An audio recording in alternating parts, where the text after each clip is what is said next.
जय श्री कृष्णा। राधे राधे। आप सब कैसे हैं? मेरे लड्डू गोपाल चैनल में आप सबका स्वागत है। आज मैं आप सबके साथ शेयर करूंगी अनंत चतुर्दशी की पूजा विधि। तो सबसे पहले तो आप सबको एडवांस में अनंत चतुर्दशी की हार्दिक शुभकामनाएं। तो सबसे पहले देखिए, पूजा के लिए एक चौकी लगा लेंगे, उस पर पीले कपड़े का आसन देंगे और पुष्प का आसन देकर विष्णु भगवान जी की तस्वीर को विराजित करेंगे और पुष्प का आसन देकर गणेश जी को भी विराजित कर लेंगे। पीले कपड़े का आसन देना इसलिए कि विष्णु भगवान जी को पीला रंग ज़्यादा पसंद है।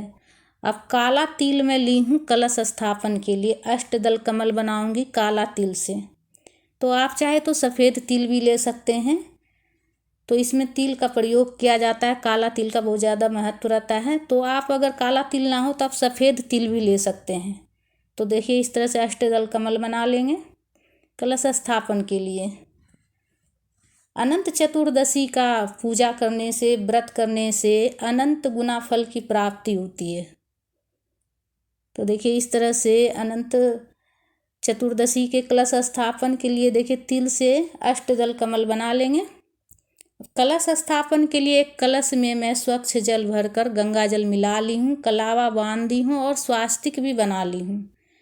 और कलश में मैं 5 चीज़ें डाल रही हूँ: गांठ वाली हल्दी, सुपारी, एक सिक्का, पुष्प और अक्षत। अगर आपके पास गांठ वाली हल्दी ना हो तो आप हल्दी पाउडर भी डाल सकते हैं। 5 पत्ते मैं ली हूँ अशोक का, आप चाहे तो आम का भी ले सकते हैं। और पीला चंदन और रोली लगा कर तिलक कर ली हूँ पत्ते पर। तो आप चाहे तो आम के भी पत्ते ले सकते हैं। और कटोरी में मैं अक्षत भर के रखी हूँ, चावल भर के रखी हूँ। दीप कलश का स्थापना करूँगी और उसके ऊपर दीपक प्रज्वलित करके रखूँगी और एक दीपक और प्रज्वलित करके रखूँगी। पूजा शुरू करने से पहले दीपक एक और प्रज्वलित कर लेंगे। उसके बाद पुष्प का आसन देकर विष्णु भगवान, माता लक्ष्मी और शेष नाग का, जो इसमें शेष नाग का मतलब मूर्ति में हो, शेष नाग बना हुआ, उसकी पूजा करेंगे।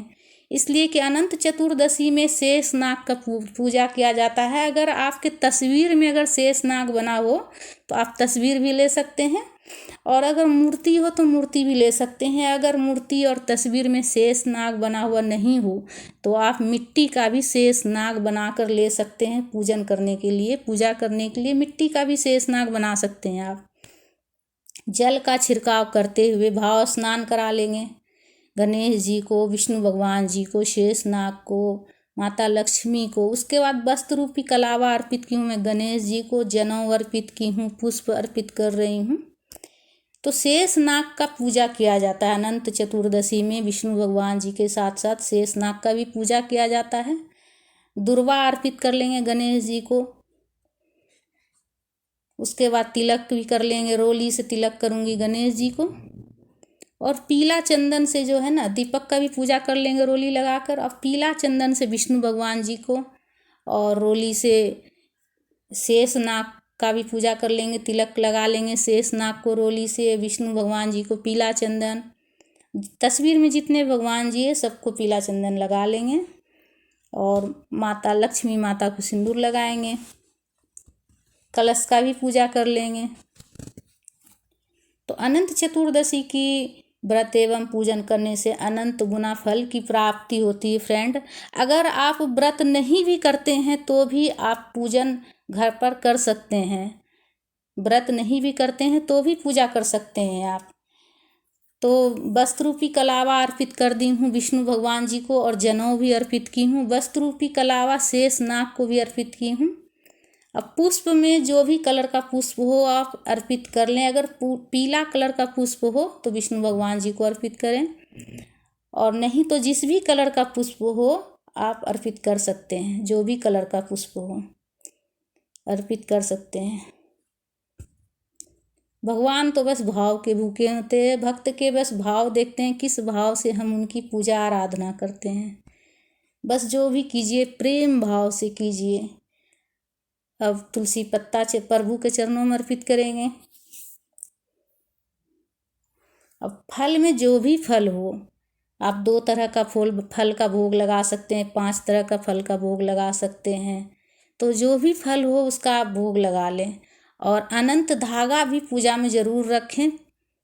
पूजा करने के लिए अनंत धागा भी रख लेंगे पूजा के पास, प्रभु के चरणों में। और इस दिन दूध से भी बना हुआ मिठाई का भोग लगाया जाता है। तो दूध से बना हुआ मिठाई का भोग लगाएं। गणेश जी को फल का भोग लगा लेंगे। गणेश जी के भोग में तुलसी पत्ता नहीं देना है। दूध से बना हुआ मिठाई का भोग लगाएं। तिल चढ़ाएंगे, काला तिल। तो आपके पास अगर काला तिल ना हो तो आप सफ़ेद तिल भी चढ़ा सकते हैं। तो काला तिल चढ़ा ले रहे हैं। जल का भी भोग लगा लेंगे।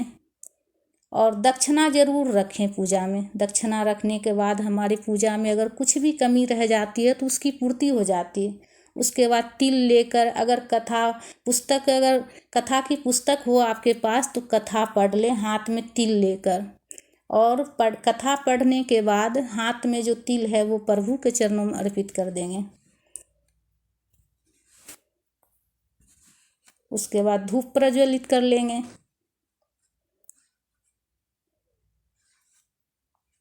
उसके बाद जो दीपक मैं प्रज्वलित करके रखी हूँ उसी दीपक से मैं आरती कर लूँगी।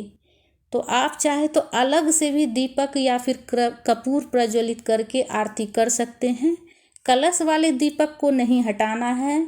कलश के दीपक को उठाकर आरती नहीं करनी है। अलग से जो दीपक प्रज्वलित करके रखे हैं उसी से आरती कर लेंगे। या फिर अलग से भी आप कपूर प्रज्वलित करके, दीपक प्रज्वलित करके आरती कर सकते हैं विष्णु भगवान जी का आरती गाते हुए।